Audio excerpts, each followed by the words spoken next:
भाजपा का राष्ट्रीय अधिवेशन जो 11-12 जनवरी को रामलीला मैदान में राष्ट्रीय अध्यक्ष श्री अमित शाह जी की अध्यक्षता में हुआ। प्रधानमंत्री श्री नरेंद्र मोदी जी भी पूरे समय उपस्थित रहे। श्री लाल कृष्ण आडवाणी जी भी शोभायमान रहे।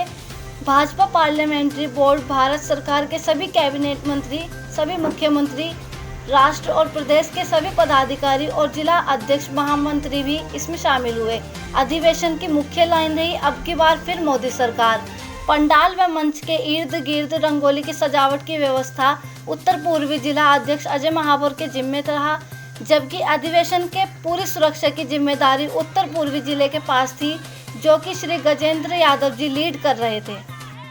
2 दिन के राष्ट्रीय अधिवेशन में राष्ट्रीय नेतृत्व ने मार्गदर्शन किया और एक बार पूरे देश के जो यहाँ पर प्रतिनिधि आए हैं, पूरे जोश और खरोश के साथ फिर से मोदी सरकार के स्लोगन के साथ अपने अपने क्षेत्र में जाएंगे। और जो प्रधानमंत्री नरेंद्र मोदी जी की सरकार की जो जन कल्याणकारी नीतियां हैं, जो गरीब, शोषित, पीड़ित, वंचित के लिए जो पिछले 4.5 वर्षों में जो मोदी सरकार ने काम किया, उसको लेकर जनता के बीच जाएंगे और एक बार पुनः नरेंद्र मोदी जी को इस देश का प्रधानमंत्री बनाएंगे।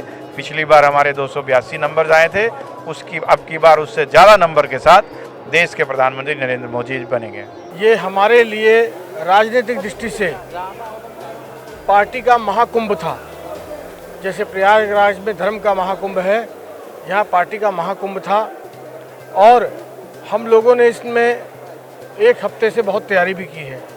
जैसा आपको मालूम है कि ये सारी रंगोली साज सज्जा का डिपार्टमेंट और मेरे पास था, और हमारे ज़िले के पास गजेंद्र यादव जी के नेतृत्व में पूरी सुरक्षा व्यवस्था थी यहाँ की। सब ने अपना अपना बहुत अच्छा काम किया।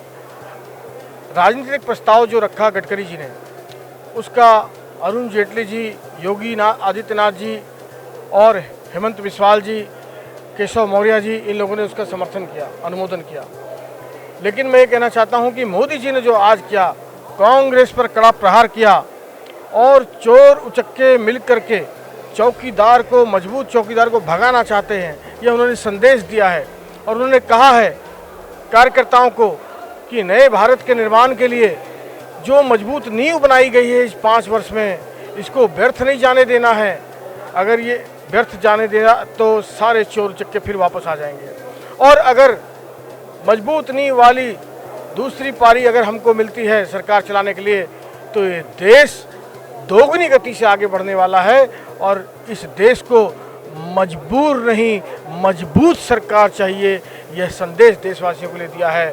और देशवासियों को भरोसा है मोदी जी पर, हमारी पार्टी पर। निश्चित रूप से इस राष्ट्रीय अधिवेशन से आगाज लेकर 2019 में अब की बार फिर मोदी सरकार, जो यहाँ मंत्र आप देख रहे हैं, ये हमको लेकर जा रहे हैं। और मेरा बूथ सबसे मजबूत, बूथ जीता चुनाव जीता, यह नारा हम लेकर जा रहे हैं। निश्चित रूप से हम इसमें सफल होंगे और 2019 में 4 महीने बाद फिर से इस देश में मोदी सरकार बनेगी और देश बहुत तीव्र गति से आगे बढ़ेगा। मोदी जी ने जिस प्रकार से रामलीला मैदान में आज एक ऐसा संदेश दिया है देश के नाम कि सबका साथ सबका विकास, सबको साथ लेकर के चलने वाले देश के एक ही प्रधानमंत्री हैं जो नरेंद्र मोदी जी हैं। नरेंद्र मोदी जी ने आज उन योजनाओं का जिक्र किया जिन योजनाओं के माध्यम से अंत्योदय का जो हम लोग प्रण लेकर के आगे बढ़ते हैं, गरीब, शोषित, पीड़ित, महिलाएं, युवा, सबको संदेश दिया कि इन योजनाओं का लाभ उन सभी लोगों को मिल रहा है। सभी को समाज की मुख्य धारा में जोड़ने का एक जो संकल्प लिया है, आज मोदी जी ने कहा जिस परेशानियों का सामना महिलाओं को करना पड़ता था, चाहे वो जनधन अकाउंट को खुलवाने के अंदर, आज उन सब चीजों को खत्म करके मोदी जी ने आगे बढ़ करके सबको एक साथ एक मंच पे खड़े होकर के 2019 की विजय का संकल्प लेने के लिए आज यहाँ पर देश के आए हुए कार्यकर्ताओं को एक साथ इस चुनाव के अंदर अपने बूथ को मजबूत करने का संदेश दिया। और निश्चित रूप से हमें हर्ष होता है कि हम ऐसे देश की, ऐसी पार्टी के कार्यकर्ता हैं जो आज देश के हर मंच पर, हर एक समाज के हर एक व्यक्ति की सोच को लेकर के और उनके उत्थान के लिए काम करने के लिए आगे बढ़ रही है। 2019 की क्या तस्वीर होगी बात पर? 2019 का जो तस्वीर है वो स्पष्ट है कि आज देश के प्रधानमंत्री जी ने जो संकल्प लिया है उससे 2019 के अंदर पूर्ण बहुमत के साथ देश के अंदर भारतीय जनता पार्टी की सरकार बनेगी। नरेंद्र भाई मोदी जी के नेतृत्व में दोबारा सरकार बनने जा रही है और जो मूल मंत्र यहाँ पर कार्यकर्ताओं ने कहा है, अब की बार फिर मोदी सरकार, और फिर मोदी सरकार आएगी, निश्चित रूप से आएगी। और सामाजिक न्याय को मजबूत करने की बात करते हुए सामान्य वर्ग के गरीब को नजरअंदाज नहीं किया जा सकता। भूतकाल में इसकी कोशिशें भी हुई थी, लेकिन इतिहास पर बहस में उलझने रहने के बजाय हमें आगे के समाधान तलाशना जरूरी था।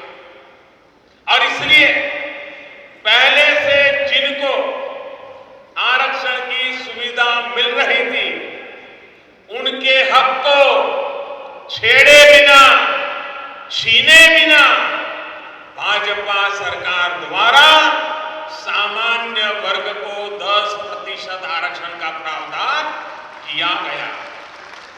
इतना ही नहीं, शिक्षा में 10% वृद्धि भी की जाएगी। भाइयों और बहनों, यानी शिक्षा में जो आज सीटें हैं उसमें 10% की वृद्धि की जाएगी।